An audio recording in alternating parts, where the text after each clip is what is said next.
নতুন করে লেখার বদলে সংবিধানে প্রয়োজনীয় সংশোধন করার পক্ষে বিএনপির স্থায়ী কমিটির সদস্য সালাউদ্দিন আহমেদ। অন্যদিকে এনসিপির আহ্বায়ক নাহিদ ইসলাম বলেছেন, নতুন সংবিধান না হলে নতুন বাংলাদেশ গড়াও হবে না।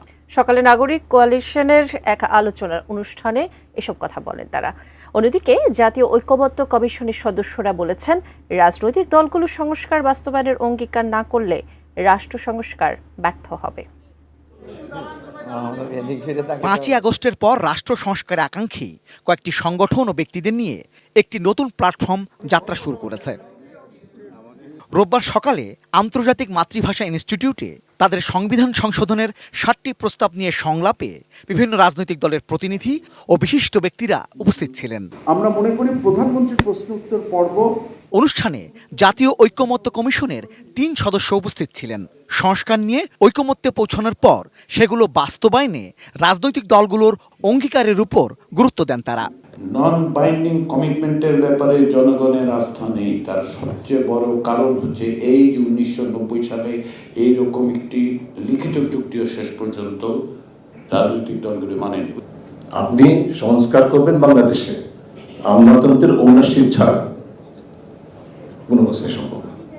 আমি যেটা দেখছি বা আমি যে ভিজুয়ালাইজ করছি, আমাদের যে অভিজ্ঞতা বাংলাদেশের যে চর্চা প্রতিষ্ঠিত হয়ে গেছে, সেখানে আমলাতন্ত্রের মধ্যে থেকেই সবচেয়ে বড় রেজিস্ট্যান্স আসবে। সংবিধান সংশোধন নাকি নতুন সংবিধান, এমন প্রশ্নে বিএনপি নেতা সালাউদ্দিন আহমেদ এবং এনসিপি নেতা নাহিদ ইসলাম 2 ধরনের মত দেন। এখন রিরাইটিং নয়, নতুন প্রণয়ন নয়, সংবিধান সংশোধনের মাধ্যমে একই কাজটা করা যায়। যদি এটা ন্যাশনাল কনসেনসাস সৃষ্টি হয়, সেটাই তো আপনারা নতুন সংবিধান আনবেন এবং সেই জিনিসটাকে রিরাইটিং করবেন।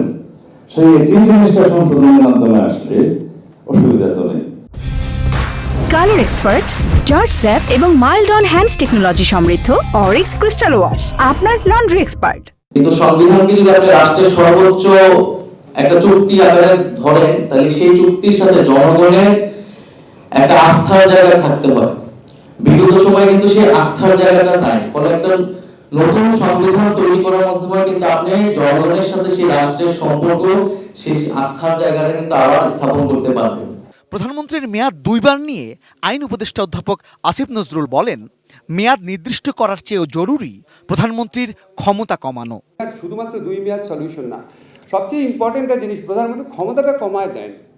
প্রধানমন্ত্রী ক্ষমতা, যেমন আমি সবসময় একটা জিনিস বলি, ফান্ডামেন্টাল একটা জিনিস ভারতে বলে যে রাষ্ট্রপতি ক্যাবিনেটের সিদ্ধান্ত অনুযায়ী, ক্যাবিনেটের পরামর্শ অনুযায়ী সিদ্ধান্ত নেবে, আর আমাদের এখানে রাষ্ট্রপতি প্রধানমন্ত্রী ক্ষমতা অনুযায়ী সিদ্ধান্ত নেবে।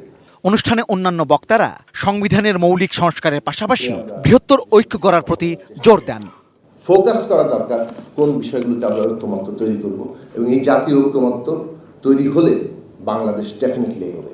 এই বৃহত্তর ঐক্যের চিন্তা লালন করতে পারি, তাহলে গতকাল রাতের যে সিনারিও আমাদের দেশের মানুষের সামনে এসেছে, আওয়ামী লীগের মতো একটি দলকে নিষিদ্ধ করার জায়গায় আমরা যেমন পৌঁছতে পেরেছি, ভবিষ্যতেও জনগণের সমস্ত ন্যায্য অধিকার প্রতিষ্ঠার ক্ষেত্রে আমরা ভূমিকা পালন করতে পারবো। রেজওয়ান ফয়েজ, 18 নিউজ, ঢাকা।